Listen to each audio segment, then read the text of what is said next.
Hello बच्चों, आज start करेंगे साइंस में बायोलॉजी। और ये सभी ऑब्जेक्टिव क्वेश्चन रहेंगे।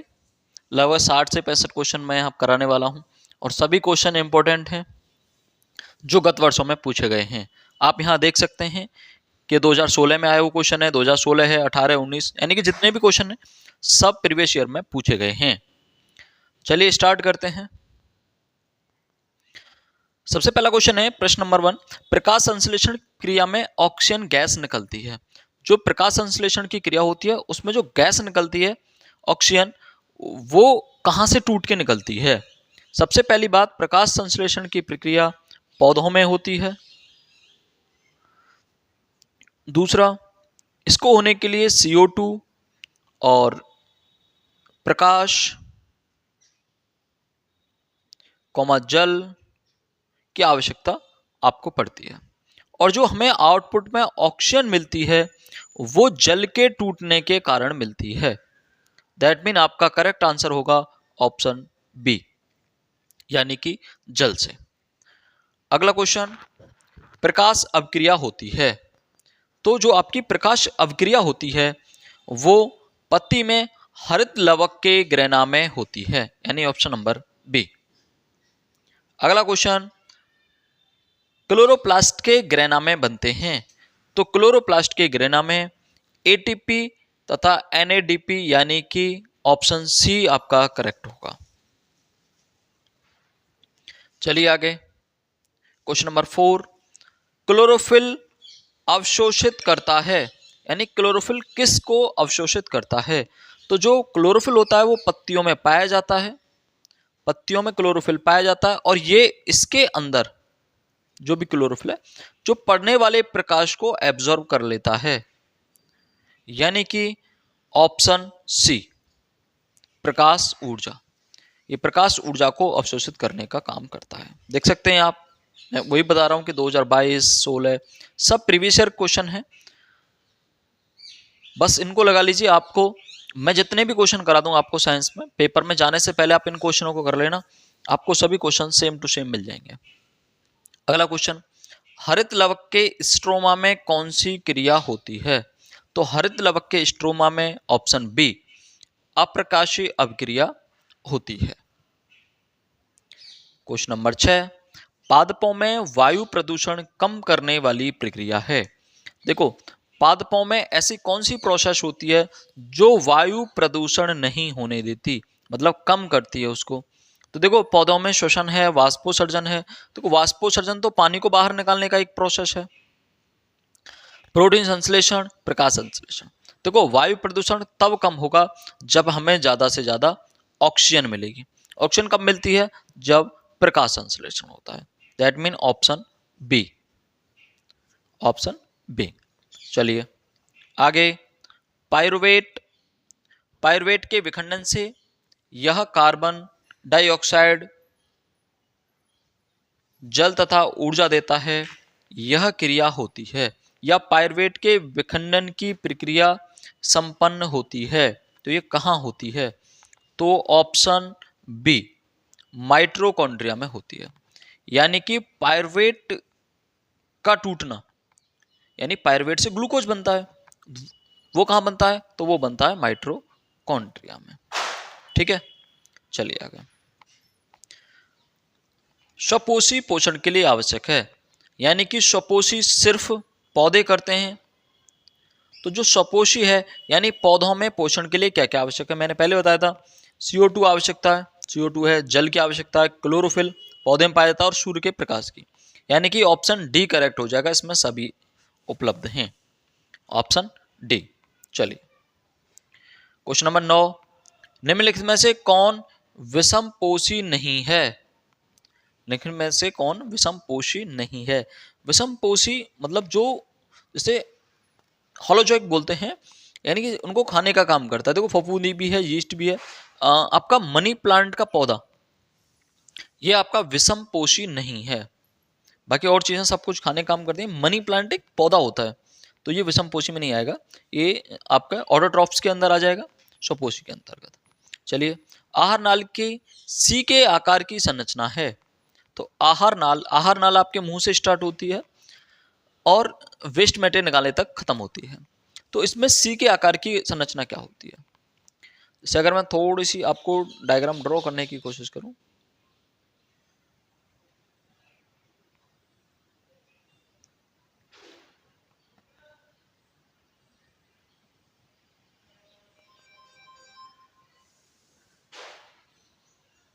एक मिनट,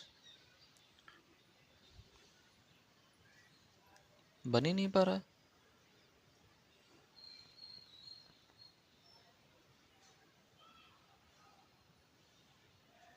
चलिए,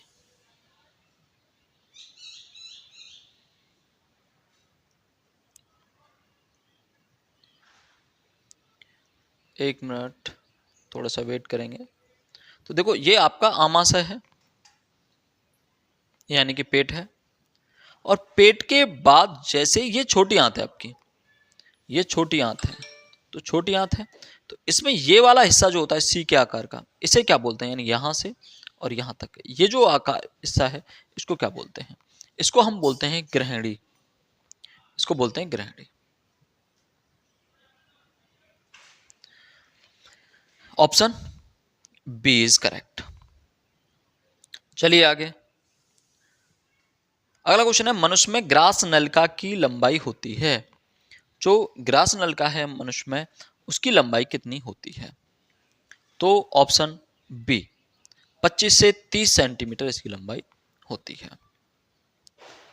अगला नंबर क्वेश्चन 12, रक्तदाब नापा जाता है, रक्तदाब नापा जाता है, तो रक्तदाब आपका स्फैग्नोमैनोमीटर द्वारा नापा जाता है, यानी ऑप्शन ए। आगे, क्रम रूपी परिशेष का किसका भाग है? तो आपकी जो क्रम रूपी परिशेष का है, यानी कि इसको बोलते हैं हम, जैसे अपेंडिक्स बोलते हैं इसको इंग्लिश में, क्रम रूपी परिशेष का को, तो ये किसका हिस्सा होती है? तो ये आपका बड़ी आंत का हिस्सा होती है, जो बड़ी आंत में शुरुआत में ही पाई जाती है, जहां आपकी छोटी आंत कनेक्ट होती है बड़ी आंत से, वहां ये पाई जाती है। मनुष्य में दूध के दांतों की संख्या कितनी होती है? तो मनुष्य में दूध के दांतों की संख्या ऑप्शन ए 20 होती है। आगे क्वेश्चन नंबर 15, पौधे में प्रकाश संश्लेषण का उत्पाद है, पौधे में प्रकाश संश्लेषण के बाद क्या बनता है? तो देखो, ये दो तो कट ही जाएंगे, क्योंकि ऑक्सीजन प्राप्त होती है, सबसे पहली बात प्रकाश संश्लेषण होता है तो ऑक्सीजन मिलती है। इसमें फिर काटेंगे आप, प्रोटीन प्राप्त नहीं होता है, ग्लूकोज मिलता है प्रकाश संश्लेषण के दौरान, तो ऑप्शन बी आपका करेक्ट हो जाएगा। चलिए आगे, क्वेश्चन नंबर 16, एक पोषी स्तर से दूसरे पोषी स्तर में कितनी, यानी अगले पोषी स्तर में कितने % आपकी ऊर्जा पहुंचती है? वैसे हम इसे अलग चैप्टर में पढ़ते हैं, चलो इसमें दे दिया है, तो इसका आंसर होगा बी, 10% ऊर्जा अगले स्तर में पहुंचती है। तो ऊर्जा स्तर किसकी बात कर रहा है? तो हम आगे चैप्टर में पढ़ेंगे, जो आपका खाद्य श्रृंखला वाला चैप्टर है, उसमें ये सब कुछ दिया गया है। यकृत स्रावित करता है, यानी कि यकृत क्या चीज को छोड़ता है? देखो कितनी बार पूछा गया क्वेश्चन है ये। तो यकृत किसका निर्माण करता है? लार का, पितरक्ष का। तो यकृत, मैंने एक बार डायग्राम नहीं लिया है, डायग्राम पर देखोगे तो पित्ताशय लटका हुआ होता है यकृत पे, और उसमें इकट्ठा होता है पितरस, और पितरस का निर्माण करता है यकृत। चलिए आगे, शरीर के बाहर से ऑक्सीजन को ग्रहण करना तथा कोश की आवश्यकताओं के अनुसार खाद्य स्रोत के विघटन को क्या कहते हैं? यानी कि ऑक्सीजन को अंदर लेना और अंदर माइटोकॉन्ड्रिया के अंदर तोड़ना उन सबको, ये सब कुछ कहलाता है श्वसन, ऑप्शन सी। क्वेश्चन नंबर 19, जठर रस स्रावित होता है, तो जठर रस, पहली बात जठर रस पाया जाता है आमाशय में, सॉरी जठर ग्रंथियां, जठर ग्रंथियां पाई जाती हैं आमाशय में, और जठर ग्रंथियां छोड़ती हैं जठर रस, तो ये कहां उपस्थित होंगी? आमाशय में, ऑप्शन सी। गुर्दे की इकाई क्या है? द यूनिट ऑफ किडनी, यानी गुर्दे को किडनी बोलते हैं, इसकी इकाई क्या है? सबसे छोटी यूनिट क्या है? तो वो होती है आपकी नेफ्रॉन, या इसको हम हिंदी में बोलते हैं वृक्कणाणु। इसका डायग्राम भी बनाने के लिए आता है, इंपॉर्टेंट है। निम्नलिखित में से में विटामिन का कौन सा जोड़ा जल में घुलनशील है? तो बी और सी, ऑप्शन बी एंड सी, ये जल में घुलनशील हैं। और एक क्वेश्चन आता है वसा में कौन से घुलनशील हैं? तो ए, डी, ई, के, ये आपकी वसा में घुलनशील हैं और बी और सी आपकी जल में घुलनशील हैं। क्वेश्चन नंबर 22, विटामिन सी का अच्छा स्रोत होता है। तो विटामिन सी का अच्छा स्रोत, ये ऑप्शन अलग है, कुछ और भी आ जाता है। तो ज्यादातर खट्टे पदार्थ आपके विटामिन सी के अच्छे स्रोत हैं ज्यादातर। तो अंडा, मछली, गेहूं में खट्टा कौन है? संतरा, यानी कि ऑप्शन डी करेक्ट होगा। आगे, बेरी बेरी रोग किस की कमी से होता है? तो आपका जो बेरी बेरी का रोग है वो विटामिन B1 की कमी से होता है, ऑप्शन ए। वैसे बी से होता है but B1, B2, B3, B5 दे रखी हैं, तो B1 पे आप करेक्ट करेंगे। निम्न में मनुष्य की लार में पाया जाता है, तो कौन सा एंजाइम मनुष्य की लार में पाया जाता है? ऑप्शन ए, टाइलिन मनुष्य की लार में पाया जाता है। चलिए आगे, हीमोग्लोबिन महत्वपूर्ण भूमिका निभाता है। तो मैं आपको बता दूं, हीमोग्लोबिन जो है ये ऑक्सीजन को ले जाने का काम करता है बॉडी के अंदर, और ऑक्सीजन ग्लूकोज को, कह सकते हैं ग्लूकोज को तोड़ने का काम करती है, यानी एनर्जी को प्रोवाइड कराती है ऑक्सीजन, और वो सब, और ऑक्सीजन को बाहर से अंदर लेने का काम होता है श्वसन में। तो हीमोग्लोबिन महत्वपूर्ण भूमिका श्वसन में निभाता है। क्लियर? थोड़ा सा लिंक अलग है। हीमोग्लोबिन वैसे आपके ब्लड में पाया जाता है जो रक्त को लाल करता है, लेकिन वो भूमिका श्वसन में निभाता है। श्वसन क्या है? ग्लूकोज का टूटना। ऊर्जा की मुद्रा है, ये इंपॉर्टेंट क्वेश्चन है, बहुत बार पूछा गया है। तो ऊर्जा की मुद्रा यानी कि जो एनर्जी आपके शरीर में, वो सीधे सीधे किस फॉर्म में होती है? तो वो होती है एटीपी की फॉर्म में, एडिनो ट्राइफॉस्फेट। चलिए आगे, ग्लाइकोलाइसिस की प्रक्रिया संपन्न होती है। जो आपकी ग्लाइकोलाइसिस है, इसकी प्रक्रिया कोशिका द्रव में कंप्लीट होती है, इसे साइटोल भी कहते हैं। अगर ऑप्शन नहीं मिलता है तो साइटोल कोशिका द्रव को इंग्लिश में कहते हैं, तो ये वहां कंप्लीट होती है। देखो, ये तीन तरह की प्रक्रिया है, ग्लाइकोलाइसिस होता है, ग्लाइकोजेनेसिस होता है, ग्लाइकोजोनोलिसिस होता है। तो इनमें सब में अलग अलग प्रोसेस हैं। चलो इनके बारे में बाद में बात करेंगे जब मैं चैप्टर को इसको समझाऊंगा। ग्लाइकोजेनेसिस क्रिया में क्या बनता है? देखिए, ग्लाइकोजेनेसिस क्रिया में क्या बनता है? तो ग्लाइकोजेनेसिस की प्रक्रिया में बनता है ग्लूकोज। चलिए आगे बढ़ते हैं। Option A is correct, glucose बनता है। मनुष्य में पाचन की शुरुआत किस अंग से होती है? तो मनुष्य में पाचन मुख से स्टार्ट हो जाता है। अगला, मानव हृदय में कक्षों की संख्या कितनी होती है?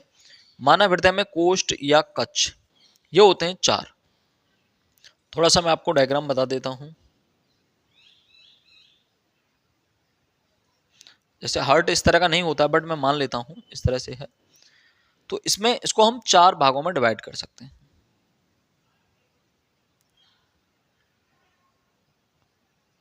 ये कुछ इस तरह से होता है। मैं एक बार मिटाता हूं इसको थोड़ा सा।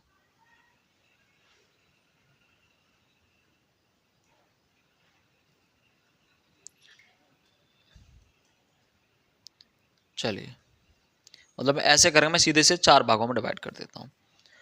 एक कक्ष ये होता है, एक ये कक्ष होता है, ये मतलब ये रूम है। 4 कक्ष होते हैं, 4 कोष्ठ होते हैं। ऊपर वालों को आलिंद कहते हैं और नीचे वालों को निलय कहते हैं। क्लियर? अब इसमें देखो लेफ्ट राइट का सिस्टम होता है। अगर आप जैसे इसको देख रहे हैं वीडियो को, तो आपको ये लेफ्ट लगेगा, बट ये लेफ्ट नहीं होता। आप इसे इस तरह से सोचें कि ये आपका हर्ट है। तो जब आपका हर्ट होगा, आप अपने सीने पे से लगाओगे इस हर्ट को, तो फिर इसके हिसाब से बायां ये होगा और दायां ये होगा।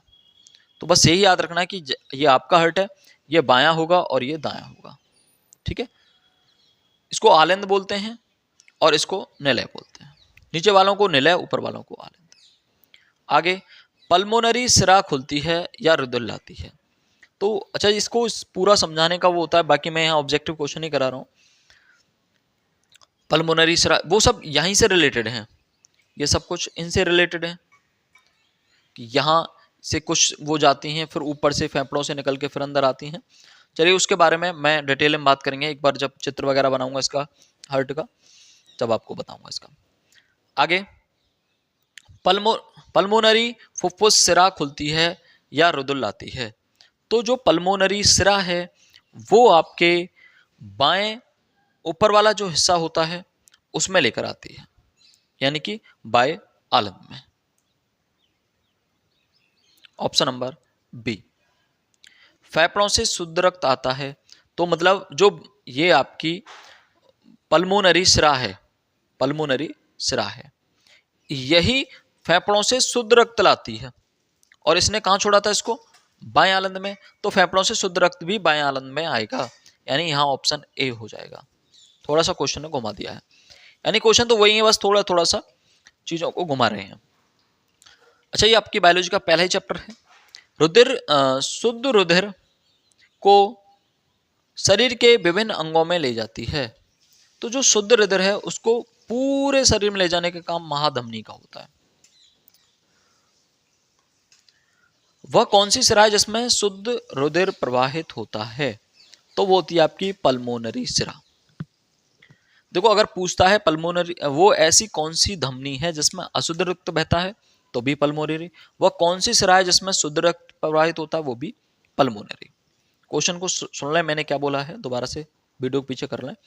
एक स्वस्थ व्यक्ति में सामान्य रक्तदाब कितना होता है, यानी उसका बीपी कितना होता है, लो से लो और हाई से हाई। तो वो स्वस्थ में होता है 120 और 80। ये प्रेशर में नापा जाता है।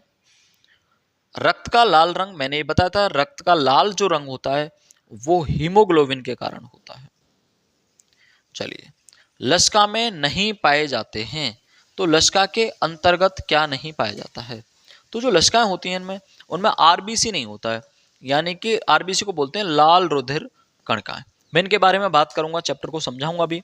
जैसे मैंने अभी ऑब्जेक्टिव क्वेश्चन लिए हैं, तो कुछ दिक्कतें ऐसी होंगी कि आप या तो आपको इनको ये बार बार वीडियो को देखें तो आपको याद हो जाएंगे 8 से 10 बार में, या फिर इसको चैप्टर को मैं बात करूंगा, इसको समझाने की कोशिश करूंगा अच्छी तरीके से विद डायग्राम। पौधों में पत्तियों तक जल एवं खनिज लवण किसके द्वारा स्थानित होता है। बस आप, मुझे एक बार तो ऐसा लग रहा है कि इसको बहुत अच्छा डिटेल समझाऊं, बट मैं ऑब्जेक्टिव क्वेश्चन है तो बस मैं आपको आंसर लेकर चल रहा हूं सीधा सीधा। चलिए, तो जल को ले जाने का काम जल का है, जाइलम का है। जल जाइलम जोड़ सकते हैं, जल फॉर जाइलम। पादप में जाइलम उत्तरदायी है, जस्ट पीछे ही बात की है, तो यह है जल के वहन के लिए, हमने पीछे ही बात कर चुके हैं। आगे, फ्लोएम द्वारा भोजन का स्थानांतरण होता है। तो देखो, जल को करता है जल और फूड को करता है फ्लोएम।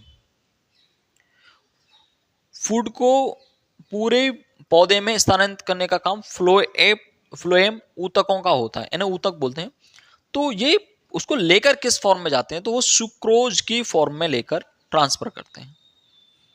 क्वेश्चन नंबर 41, पौधों में भोजन का स्थानांतरण होता है जाइलम द्वारा या फ्लोएम द्वारा। तो देखो, भोजन को क्या बोलते हैं, मैंने अभी बात की, इसको बोलते हैं फूड, और फूड को काम करते हैं फ्लोएम, यानी ऑप्शन बी। डिक्सन एवं जॉली संबंधित हैं। तो देखो, डिक्सन जो है वो और जॉली दोनों साइंटिस्ट हैं, और ये पौधे में रसारोहण से संबंधित हैं। मतलब कि रसारोहण का मतलब है कि पौधे में कोई वो नहीं है, डिक्सन और जॉली कोई पार्ट है। ये साइंटिस्ट हैं जिन्होंने रसारोहण के बारे में बात की थी, उसके सिद्धांत को प्रतिपादित किया। तो डिक्सन एंड जॉली रसारोहण से संबंधित हैं, जैसे न्यूटन फिजिक्स से संबंधित हैं, इस तरह की बातें हैं। निम्नलिखित में से कौन सा त्वचा का कार्य नहीं है। देखो, त्वचा क्या नहीं करती है, त्वचा संवेदनशील होती है, त्वचा को टच करोगे तो वो काम भी करेगी, संवेदना भी होती है उसके अंदर। ये बॉडी को सुरक्षा भी प्रदान करती है। उत्सर्जन, यानी इससे पसीना भी बाहर निकलता है। लैंगिक लक्षण, मतलब लैंगिक लक्षण का मतलब होता है कि किसी के लिंग की लिंग को निर्धारण करना, लिंग को पहचानना। यानी किसी की त्वचा को देखकर हम ये नहीं बता सकते ये लड़की है लड़का है, तो इसका मतलब ये लैंगिक लक्षण नहीं है। जिस लक्षण को देखकर हम ये पहचान दें कि ये लड़का है लड़की है, तो वो लैंगिक लक्षण होता है। तो ये लैंगिक लक्षण ऑप्शन सी वाला नहीं है। मनुष्य में दुग्ध ग्रंथि यानी स्तन ग्रंथि रूपांतरित रचना है। मतलब दुग्ध में जो स्तन ग्रंथियां बदली वो पहले क्या थी? तो पहले वो तेल ग्रंथि की होती हैं, पहले वो तेल ग्रंथि होती हैं, यानी कि ऑप्शन बी। अमोनिया का यूरिया में परिवर्तन करता है, यानी कि कौन करता है? यूरिया में परिवर्तन करने का काम। तो देखो यूरिया अगर निर्माण की बात करूं या उसमें परिवर्तन करने का काम करता है तो ये लिवर का होता है, और लिवर को बोलते हैं हम यकृत, इसको लिवर भी बोलते हैं, कंफ्यूज ना हो, और जिगर भी बोलते हैं, कहीं कुछ भी आता है तो आप कंफ्यूज ना हो, तीनों इसी के नाम है, यकृत, लिवर, जिगर। लिवर बहुत ज्यादा पॉपुलर है। वृक्क को किडनी बोलते हैं, तो ऑप्शन वैसे इसका बी होगा। आप वृक्क ना लगा दें, क्योंकि वृक्क जो आपके टॉयलेट है उसको अलग करता है ब्लड के अंदर से। मनुष्य में वृक्क एवं तंत्र का एक भाग है। वृक्क जो है एक तंत्र का भाग है, मतलब किडनी कौन से तंत्र का भाग है? जैसे श्वसन तंत्र होता है, और उत्सर्जन तंत्र होता है, परिवहन तंत्र होता है। तो वृक्क क्या काम करता है? टॉयलेट को बाहर करता है, उत्सर्जित करता है, तो ये आपके उत्सर्जन से संबंधित है। क्वेश्चन नंबर 47, बोमेन संपुट भाग है।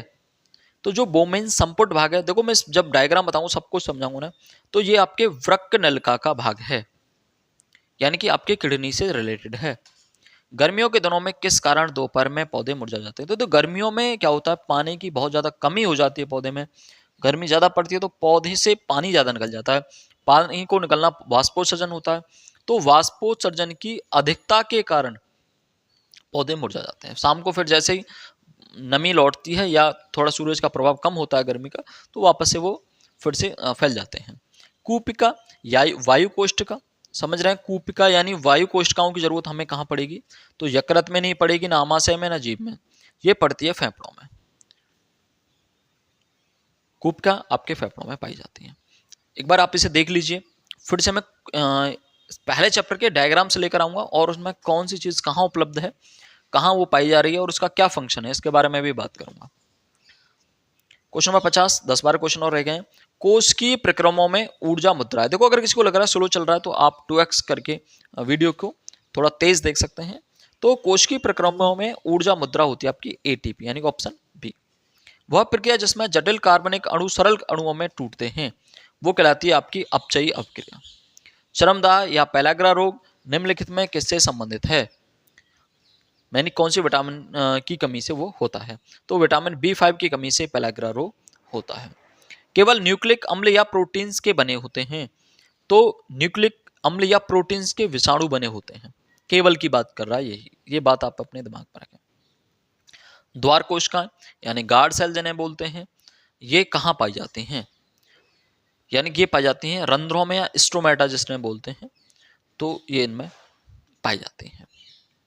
ठीक है, स्ट्रोमेटा बोलते हैं रंध्रों को, रंध्रों में पाई जाती है। मूत्र निर्माण होता है, तो आपके मूत्र का निर्माण किस में होता है? देखो बात मूत्र की हो रही है, ना कि यूरिया की।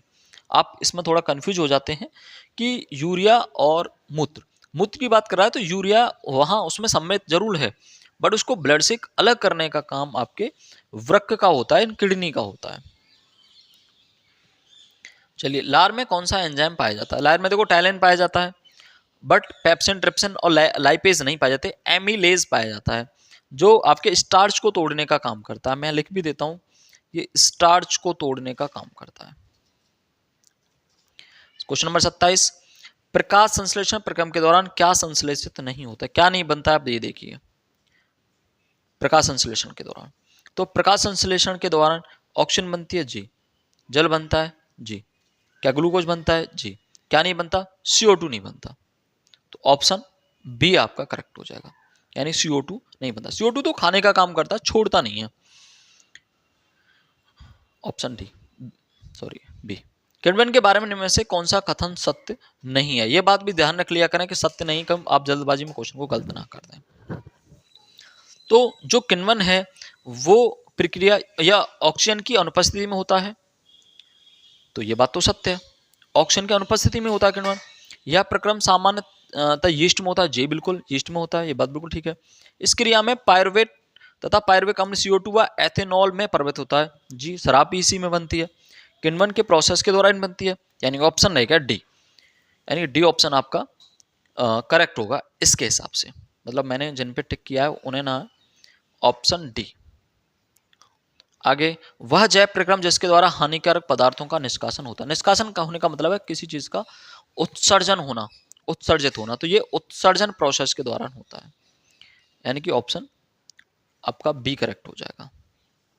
चलिए, प्रकाश संश्लेषण के दौरान में से कौन सी एक क्रिया नहीं होती। देखो प्रकाश संश्लेषण के दौरान देखो ऑक्सीजन निकलती है, चलो एक एक करके देखते हैं। क्लोरोफिल द्वारा प्रकाश ऊर्जा को अवशोषित करता है, ये बात बिल्कुल ठीक है। प्रकाश ऊर्जा को रासायनिक ऊर्जा में परिवर्तित करता है, ये बात भी बिल्कुल ठीक है।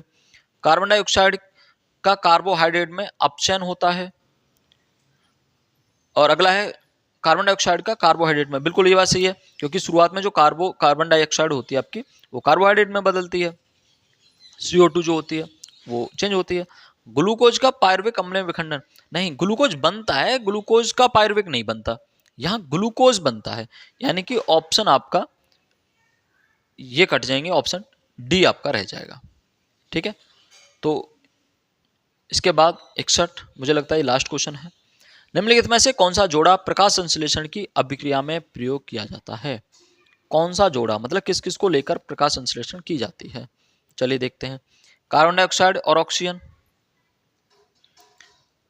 की जाती है। देखो यहाँ ऑक्सीजन की आवश्यकता नहीं होती, पहला ऑक्सीजन वाला कट गया। जल एवं ऑक्सीजन, ये बात सही है, जल की आवश्यकता ऑक्सीजन की आवश्यकता नहीं होती ना, ऑक्सीजन तो बाहर निकलता है प्रकाश संश्लेषण में। जल एवं CO2, ये बात सही है, आपको जल और CO2 की आवश्यकता होती है। कार्बन डाइऑक्साइड एवं नाइट्रोजन की तो आवश्यकता होती नहीं है, हाँ CO2 की जरूरत होती है, क्योंकि प्रकाश संश्लेषण में आपको CO2 चाहिए, जल चाहिए और प्रकाश चाहिए, ये बातें चाहिए। और प्रकाश को अवशोषण करने के लिए हरित लवक चाहिए, वो पत्तियों में होता है, मेन बात ये है। ठीक है, चलिए 61 क्वेश्चन आपके खत्म हो गए हैं, लगभग आधा घंटे का समय हो गया है। यानी इस वीडियो को आप चाहें तो 2x में करके लगभग 12 से 13 मिनट में देख सकते हैं, और इसको वीडियो को लगभग 2 से 4 बार देखें कि जिससे ये क्वेश्चन आपके दिमाग में बैठ जाए। रटने की जरूरत नहीं है, बहुत ज़्यादा दिमाग लगाने की जरूरत नहीं है, बस वीडियो को बार बार देखने की जरूरत है। और 2x में देख लें, क्वेश्चन रट जाएंगे। पेपर में जाने से पहले जरूर देखें, बिल्कुल एग्जैक्ट क्वेश्चन मिलेंगे। अगर नहीं मिलते तो आप मुझे कमेंट करके जरूर बताएं, ऐसा हो ही नहीं सकता। चलिए धन्यवाद, मिलते हैं फिर अगली वीडियो में।